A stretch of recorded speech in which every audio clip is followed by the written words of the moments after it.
না, এটাকে সমর্থন কিংবা বিরোধিতা করার না, মূল উদ্দেশ্য যেটা নিয়ে সরকার এই প্রাইভেট প্র্যাকটিস বন্ধ করেছেন আমার ধারণা, এবং যেটা উল্লেখ করেছেন যে পাবলিকের সার্ভিস আরো বেটারমেন্ট হবে।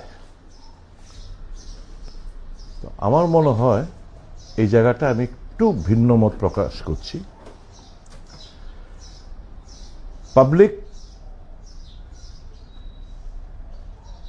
পাবলিকের সুবিধার্থের জন্য যে সমস্যাগুলো মূলত জর্জরিত হাসপাতালগুলো, সেটা হচ্ছে ওয়ার্ক কালচার, দ্বিতীয় আছে মেশিনপত্র, ইকুইপমেন্টস আছে, টেকনিশিয়ান নেই, কিছু যন্ত্রাংশ অকেজো হয়ে পড়ে রয়েছে, সারাইয়ের কোনো উদ্যোগ নেই, যে যার খুশি মতো এখানে চলছে, কোনো লুক আফটার মনিটর করার কোনো বন্দোবস্ত নেই। শুধু প্রাইভেট প্র্যাকটিস বন্ধ করে রোগীদের সুবিধার্থে কি হবে? আমি তো এই জায়গায় তো আমি বুঝতে পারছি না যে ডাক্তারবাবুদের প্রাইভেট প্র্যাকটিস বন্ধ করলেন, এটা চিকিৎসা ক্ষেত্রে পেশেন্টদের সুবিধা কি হবে? ডাক্তারবাবুরা 8 ঘন্টার বেশি ডিউটি করেন না, 9 to 5। যেটা করতে হবে আমার মতে 8 আওয়ারলি রোটেশন ডিউটি চালু করতে পারে, উইথ এমডি ডক্টরস, ভালো ভালো ডাক্তারবাবুদের দিয়ে হাসপাতাল। 8 ঘন্টার বেশি ফ্যাকাল্টির কোনো কাজ নেই, টিচিংয়ের কোনো কাজ নেই। স্ট্রিক্টলি মনিটর করা দরকার সরকার, যে এই ওয়ার্কিং পিরিয়ডের মধ্যে কেউ যেন কোথাও প্রাইভেট প্র্যাকটিস না করে, নাম্বার 1।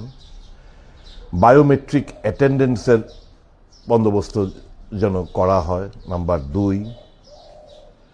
কোনো পেশেন্টকে হাসপাতাল থেকে নিজের প্রাইভেট ক্লিনিকে নিয়ে যেতে না পারে সেটা মনিটরিং করা। এগুলো করলেই তো মোর দেন সাফিসিয়েন্ট। আমার প্রাইভেট প্র্যাকটিস ব্যান করা, এটা আমি বলবো আম জনসাধারণ আর একটা প্যারাশুনি। হাসপাতালগুলোতে যেমন এসএসকেএম, বিভিন্ন বাইরের সরকারি হাসপাতালগুলোতে পে ক্লিনিক আছে, প্রাইভেট ওপিডি আছে। আপনি বিভিন্ন জায়গায় আপনি দেবেন না প্র্যাকটিস করতে, হাসপাতালে দিন, হাসপাতালের ব্যবস্থা করে দিন প্রাইভেট ওপিডি কিংবা পে ক্লিনিকে।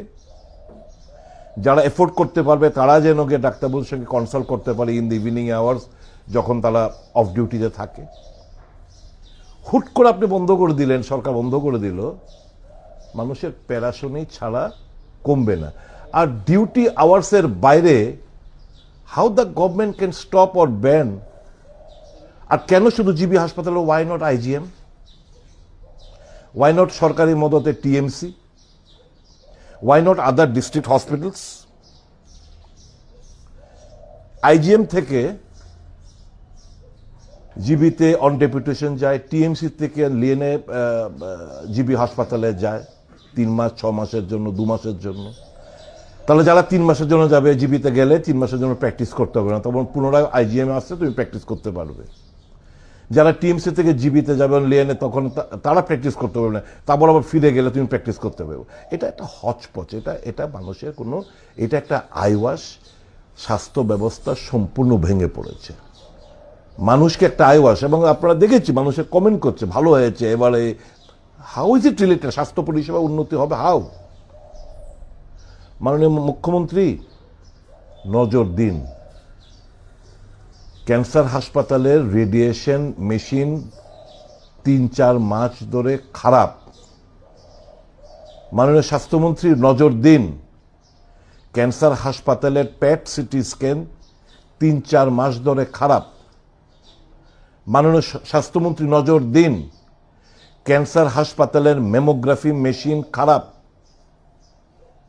মাননীয় স্বাস্থ্যমন্ত্রী নজর দিন, আপনার আইসিইউ যারা ভেন্টিলেটর যেগুলো আমরা চিনি, কিংবা ট্রমা সেন্টারে রেড, ইয়েলো, গ্রিন, এখানে যে মনিটরগুলো রয়েছে সঠিক রিডিং দিচ্ছে না, একটু খোঁজখবর রাখুন, পরিষেবাটা ওই সমস্ত দিক দিয়ে উন্নত করুন। ডাক্তারদের প্র্যাকটিস বন্ধ করে মানুষের কাছে যে বার্তাটা দিতে চাইছেন মানুষের কোনো কাজে আসবে না। বাহবা করাতে পারেন, মানুষের কোনো কাজে আসবে না। বরঞ্চ কিছু স্ট্রিক্ট মেজার নিন যাতে ডিউটি চলাকালীন। আচ্ছা আপনি বলুন তো, একজন super specialist doctor single order বের করেছেন যে সপ্তাহে ও 4 দিন ডিউটি করবে। এই ডাক্তারবাবু একটা হাঁপানিয়ার ওখানে একটা প্রাইভেট হাসপাতাল খোলার চেষ্টা করছে, তাকে ওখানে যাওয়ার সুযোগ করে দিয়েছেন। হাউ কাম?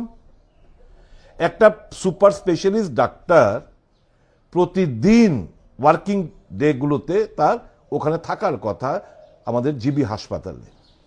আপনি কেন ওই সুপার স্পেশালিস্ট ডাক্তারকে সপ্তাহে 4 দিন আসলেই চলবে সিঙ্গেল অর্ডার বের করেছেন?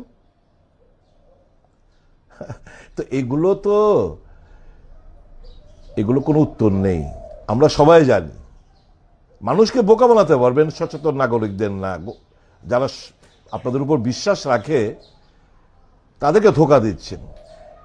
At the end of the day যেটা করলেন, আমার অ্যান্টিসিপেশন যারা রিটায়ারমেন্টের কাছাকাছি দোরগোড়ে এসে গেছে, they will seek for voluntary retirement. ঈশ্বরের কাছে প্রার্থনা করে যেন সেটা না হয়। অনেকে বেটার অপরচুনিটি খুঁজবে, প্রাইভেট ইনস্টিটিউশনে চলে যাওয়ার, বহিরাজ্যে চলে যাওয়ার জন্য। এবং তাতে করে এখানকার স্টুডেন্টরা দারুণভাবে, এই যে আপনারা সিট বাড়িয়েছেন, আন্ডার গ্রাজুয়েট, তারপর পোস্ট গ্রাজুয়েট, এখানকার সিট বাড়িয়েছেন। ফ্যাকাল্টি যদি না থাকে, এবং আপনারা জানেন নর্থ ইস্টার্নে কেউ আসতে চায় না, সব ফ্যাকাল্টিও নেই, গোজামিল দিয়ে চালাচ্ছে বিভিন্ন জায়গার। শুধু ওই যারা ভিজিটিংয়ে আসে, আগে এমসিআই ছিল, এখন বোঝায় national medical council of India, এরা যখন আসে তাদেরকে ওই দিনের জন্য উপস্থিত রাখান আপনারা। এটা শুধু ত্রিপুরা না, বিভিন্ন জায়গায় হচ্ছে। তো ফ্যাকাল্টি শর্টেজ, তো আপনারা আবার এইটা করে একটা সুযোগ করে দিচ্ছেন এখান থেকে চলে যাওয়ার। পড়াশোনা এফেক্টেড হবে, রোগীরা এফেক্টেড হবে, সমস্ত দিক দিয়ে এফেক্টেড হবে। এটা জনকল্যাণে নয়। আমার এপিল থাকবে সরকারের কাছে, প্লিজ, আমি যে পয়েন্টগুলো মাথায় এসছে বলে আমি বললাম, দয়া করে এটা একটু বিবেচনার মধ্যে আনবেন। এখনো তো সরকার ক্যাবিনেটে পাস হয়েছে, নোটিফিকেশন এখনো হয়নি। নোটিফিকেশনের সময় যদি মনে করেন সরকার যে আমার কথাগুলোর মধ্যে একটু যুক্তিসঙ্গত রয়েছে, দয়া করে করবেন এরকমভাবে। তারপর আপনি all India institute of medical সায়েন্সের কথা উল্লেখ করেছেন আপনার ক্যাবিনেট মেমোতে। আচ্ছা বলুন তো, ডাক্তারবাবুদের কি সে পে স্ট্রাকচার দিতে পাচ্ছেন? সে বিভিন্ন অ্যালাউন্স দিতে পাচ্ছেন? রেসিডেন্সিয়াল কমপ্লেক্স দিতে পাচ্ছেন? নানা ধরনের সুযোগ সুবিধা যেগুলো এইমসের ডাক্তারবাবুরা পেয়ে থাকেন, সেগুলো তো আপনারা দিতে পাচ্ছেন। মাত্র কি করলেন? 10% ছিল এনপিএ, নন প্র্যাকটিসিং অ্যালাউন্স, সেটা বাড়িয়ে করলেন 20%। কত টাকা বাড়বে? বড় জোর 12-13 হাজার টাকা। তো একটা ডক্টরের কি পরিমাণ অর্থনৈতিক লোকসান হবে যারা প্রাইভেট প্র্যাকটিস করেন? Do you think they will hang on over here? তো স্বাভাবিক they will try to quit within short span of time. এটা চলে যাবে এবং পড়াশোনা এবং চিকিৎসা ব্যবস্থা দারুণভাবে হ্যাম্পার হবেন। বরঞ্চ ওয়ার্ক কালচার ফিরিয়ে আনুন। হাসপাতালের যন্ত্রাংশ মেনটেন্যান্সের নাম করে পাচার হয়ে যাচ্ছে, নজর দিন। এই জিবি হাসপাতাল থেকে বিভিন্ন প্রাইভেট হাসপাতালগুলোতে পাচার হয়ে যাচ্ছে, এগুলো ব্যাপারে নজর দিন।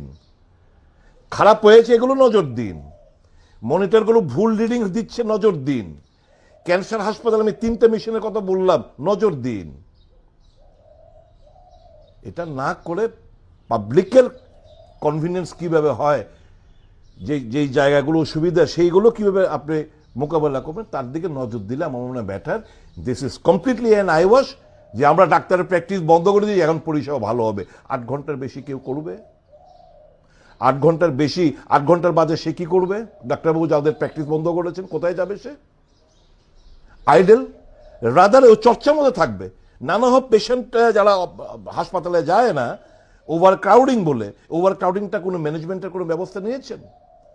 হাসপাতালে রোগীরা মুড়িমর্কের মতো মানে বিছানা পায় না, ফ্লোরের সিঁড়ি করিডোরে এই সমস্তর মধ্যে ওরা থাকে, চিকিৎসা করায়।